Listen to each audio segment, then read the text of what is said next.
আসসালামু আলাইকুম ওরহমতুল্লাহ। 1 মিনিট মাদ্রাসায় আপনাকে স্বাগতম। আজ আমি আপনাদের জন্য আলোচনা করব পবিত্র জিলহজ মাস চলতেছে যিনি ভাই বোনেরা, এই জিলহজ মাসের আজকে অত্যন্ত গুরুত্বপূর্ণ একটি দিন, বৃহস্পতিবার দিন অর্থাৎ জুমার দিনের আগের দিন। এই বৃহস্পতিবারের দিনে কিংবা রাতে আপনারা যদি কষ্ট করে যে ছোট্ট দোয়াগুলো শিখিয়ে দেব, এই দোয়াগুলো মাত্র 3বার পড়েন, আল্লাহ রব্বুল আলামিন আপনার পরিবার থেকে সমস্ত অভাব দূর করে দেবেন, আপনার গুনাহ মাফ করে দেবেন এবং আপনার মনের সকল আশাগুলো পূরণ করে দেবেন। অত্যন্ত গুরুত্বপূর্ণ ভিডিওটি মনোযোগ দিয়ে সম্পূর্ণ দেখার অনুরোধ করছি। জিলহজ মাস আরবি হিজরি সনের সম্মানিত 4 মাসের একটি। পবিত্র কোরআনুল কারিমে মহান রব্বুল আলামিন আল্লাহ তাআলা ইরশাদ করেন, নিশ্চয়ই আল্লাহর বিধান ও গণনার মাস 12টি, আসমান ও পৃথিবী সৃষ্টির দিন থেকে। তার মধ্যে 4টি মাস সম্মানিত। এই আয়াতের ব্যাখ্যায় হাদিসে এসেছে ওই 4টি সম্মানিত মাস হলো জিলকদ, জিলহজ, মুহররম ও রজব। জাবির রাদিয়াল্লাহু তাআলা আনহু থেকেও বর্ণিত, মহান আল্লাহর কাছে জিলহজের 10 দিনের চেয়ে উত্তম কোনো দিন নেই। সুবহানাল্লাহ। অন্য হাদিসে রাসূল সাল্লাল্লাহু আলাইহি সাল্লাম বলেন, আল্লাহর কাছে জিলহজের প্রথম দশকের নেক আমলের চেয়ে বেশি প্রিয় অন্য কোনো দিনের আমল নেই। এই দিনগুলোর একদিনের রোজা 1 বছরের রোজার সমতুল্য এবং এক রাতের ইবাদত শবে কদরের ইবাদত সমতুল্য। সুবহানাল্লাহ, সুবহানাল্লাহ। এই জিলহজ মাসে রোজার গুরুত্ব অনেক বেশি তিনি ভাই বোনেরা। তাই বিশেষ করে প্রথম 9 দিনের মধ্যে অর্থাৎ 9ম দিনের রোজা সবচেয়ে মর্যাদাপূর্ণ, যেটিকে আরাফার রোজা বলা হয়।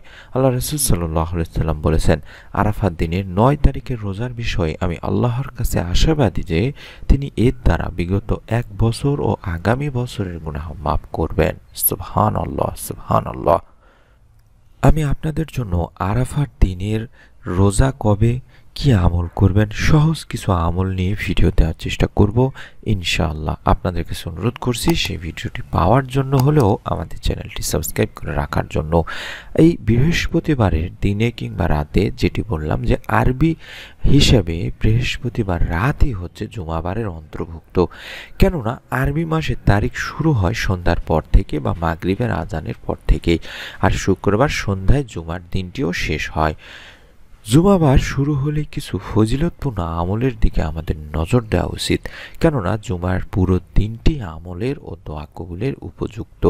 এই জিলহজ মাসের পবিত্র বৃহস্পতিবারের রাত বা জুমাবারের অন্তর্ভুক্তের এই রাতকে অত্যন্ত ফজিলতপূর্ণ দোয়া কবুলের রাত, গুনাহ মাফের রাত বলা হয়েছে। এই রাতের দোয়া আল্লাহ রব্বুল আলামিন ফিরিয়ে দেন না। আপনারা বৃহস্পতিবারের দিনে কিংবা রাতে যখনই সময় পাবেন তখনই এই আমলটি করার চেষ্টা করবেন। তবে চেষ্টা করবেন রাতের শেষ তৃতীয়াংশে সাহস করে উঠে 2 রাকাত সালাত আদায় করার পরে এই দোয়াগুলো বেশি বেশি পড়া। আল্লাহ রাসূল সাল্লাল্লাহু আলাইহি ওয়াসাল্লাম ইরশাদ করেছেন, সোম ও বৃহস্পতিবারে আল্লাহ সব মুসলিমকে ক্ষমা করে দেন, তবে ওই 2 ব্যক্তি ছাড়া যারা একে অপরকে বর্জন করেছে। তাদের সম্পর্কে আল্লাহ বলেন, পরস্পর মিলে যাওয়া পর্যন্ত এদেরকে আপন অবস্থায় ছেড়ে দাও। এই হাদিসের আলোকেই আলেমেরা বলে থাকেন বৃহস্পতিবারে বিবাদ মিটিয়ে নেওয়া উচিত, কেননা সেসব মুসলমান ঝগড়া করে ও অন্যের প্রতি রাগান্বিত হয়, তাদের ওই রাতেও ক্ষমা করা হবে না। একইভাবে আত্মীয় স্বজনের সাথে সম্পর্ক ছিন্নকারীকেও এই রাতে ক্ষমা করা হবে না। এ কারণে নবীজি সাল্লাল্লাহু আলাইহি ওয়াসাল্লাম কোনো মুসলমানকে অন্য মুসলমানের সাথে 3 দিনের বেশি রাগ করে থাকতে নিষেধ করেছেন। আমরা এই বৃহস্পতিবারের দিনে কিংবা রাতে আল্লাহ তাআলার কাছে আমাদের জীবনের সমস্ত গুনাহ মাফের জন্য একটি ছোট্ট দোয়া পাঠ করব। দেখে দেখে হলো 3 বার পাঠ করব। পাপী বান্দাদের আল্লাহ রব্বুল আলামিন আশার বাণী শুনিয়েছেন। বলা হয়েছে যে, হে আমার বান্দারা, যারা নিজেদের উপরে জুলুম করে ফেলেছো, গুনাহ করে ফেলেছো, তোমরা আল্লাহর রহমত থেকে নিরাশ হয় না। নিশ্চয়ই আল্লাহ সব গুনাহ মাফ করেন, তিনি ক্ষমাশীল পরম দয়ালু। এক হাদিসেও হযরত আবু হুরায়রা রাদিয়াল্লাহু তাআলা আনহু বর্ণনা করেছেন, আল্লাহ রাসূল সাল্লাল্লাহু আলাইহি সাল্লাম বলেন, তোমরা যদি পাপাচার করতে, এমনকি তোমাদের পাপ আকাশের সীমা পর্যন্ত পৌঁছে যেত, অতঃপর তোমরা তওবা করতে, তাহলে আল্লাহ অবশ্যই তোমাদের তওবা কবুল করবেন। তাই আমরা আল্লাহ রাব্বুল আলামিনের কাছে এই ছোট্ট তাওবার দোয়াটি মাত্র 3 বার হলেও দেখে দেখে পড়ে আমাদের জীবনের সমস্ত গুনাহের জন্য মাপ চাইব। যে দোয়াটি পড়তে হবে সেই দোয়াটির বাংলা উচ্চারণটি আমি দেখাই দিচ্ছি, আপনারা দেখে দেখে পড়বেন, কোনো সমস্যা নেই ইনশাআল্লাহ। রব্বি ইন্নী যালামতু নাফসি ফাগফিরলি, রব্বি ইন্নী যালামতু নাফসি ফাগফিরলি, রব্বি ইন্নী যালামতু নাফসি ফাগফিরলি। এভাবে 3 বার পড়বেন। স্ক্রিনশট নিন, দেখে দেখে পড়ুন, ইনশাআল্লাহ কোনো সমস্যা হবে না। হে আমার রব, নিশ্চয়ই আমি আমার নফসের প্রতি জুলুম করেছি, সুতরাং আপনি আমাকে ক্ষমা করে দিন। এরপরে আপনি আপনার জীবনের সমস্ত মনের নেক ইচ্ছাগুলো পূরণের জন্য একটি ছোট্ট ইসমে আজমের দোয়া 3 বার পাঠ করবেন। আর সেই দোয়াটি হচ্ছে ইয়া জাল জালালি ওয়াল ইকরাম ইয়া হাইয়ু ইয়া কাইয়ুম, ইয়া জাল জালালি ওয়াল ইকরাম ইয়া হাইয়ু ইয়া কাইয়ুম, ইয়া জাল জালালি ওয়াল ইকরাম ইয়া হাইয়ু ইয়া কাইয়ুম। এইভাবে আপনি 3 বার এই দোয়াটি পাঠ করবেন। এই দোয়া পাঠ করার পরে আপনি আবার 3 বার পাঠ করবেন আপনার পরিবার সংসার থেকে যাতে রিজিকের বরকত আসে, অভাব অনটন যাতে দূর হয়ে যায় তার জন্য। আর্থিক দুরবস্থায় পড়লে মানুষ যখন ঋণ নিতে বাধ্য হয়, এই ঋণের টাকা যখন শোধ করতে পারেন না বা পরিশোধ করতে পারেন না, তখন তার এই ঋণ অত্যন্ত খারাপ একটি পর্যায়ে গিয়ে পৌঁছায়। অর্থাৎ যার কাছ থেকে ঋণ নিয়েছেন তার বাক্যবাণে আপনাকে নাজেহাল হতে হয়, এবং ঋণ অবস্থায় যদি আপনার মৃত্যু হয় তাহলে আল্লাহ রাব্বুল আলামিন আপনাকে মাফ করবেন না। তাই যারা ঋণের মধ্যে আছেন তারা বেশি বেশি আল্লাহ তাআলার কাছে ঋণ মুক্তির জন্য বেশি বেশি দোয়া করবেন, যাতে করে খুব দ্রুতই আল্লাহ রাব্বুল আলামিন কোনো না কোনো একটা মাধ্যম বের করে দিয়ে আপনাকে ঋণ পরিশোধের ব্যবস্থা করেই দেন।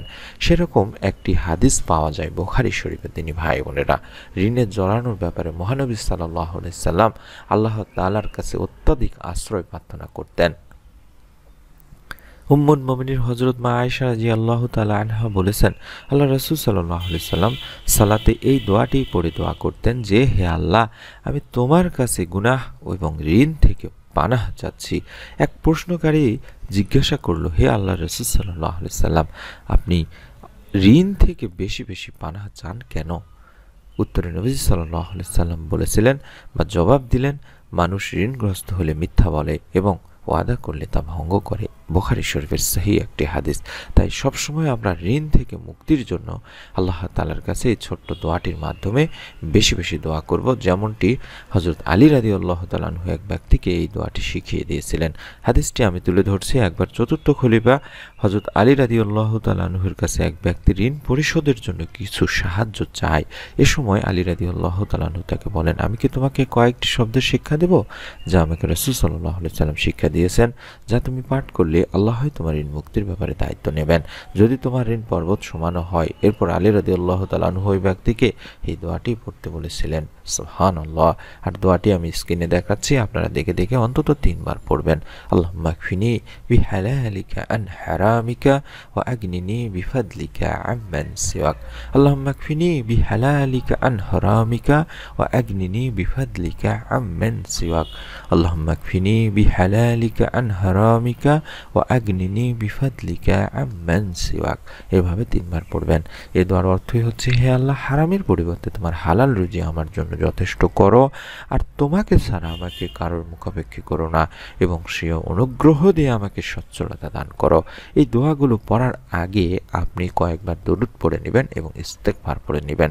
যে কোনো দরুদ এবং ইস্তেগফার পড়তে পারেন, দরুদ ইব্রাহিম পড়ে নিতে পারেন, এবং আল্লাহ তাআলার কাছে বেশি বেশি ক্ষমা চাইবেন। বৃহস্পতিবার দিনে কিংবা রাতে জিলহজ মাসের ওসিলায় আল্লাহ রাব্বুল আলামিন ইনশাআল্লাহ আপনার দোয়া কবুল করবেন। মনের মধ্যে বিশ্বাস নিয়ে আমলটি যারা করবেন তারা একটি নিয়ত করে ফেলুন, ভিডিওটিতে অন্তত একটি লাইক দেওয়ার মাধ্যমে। এরকম ভিডিওগুলো আমরা ইউটিউবে দেওয়ার সঙ্গে সঙ্গে যাতে আপনি আপনার মোবাইলে পেয়ে যান, তার জন্য চ্যানেলটি সাবস্ক্রাইব করে বেল বাটনটি অন করে রাখতে ভুলবেন না। সকলে ভালো থাকুন, সুস্থ থাকুন। আসসালামু আলাইকুম ওয়া রাহমাতুল্লাহ।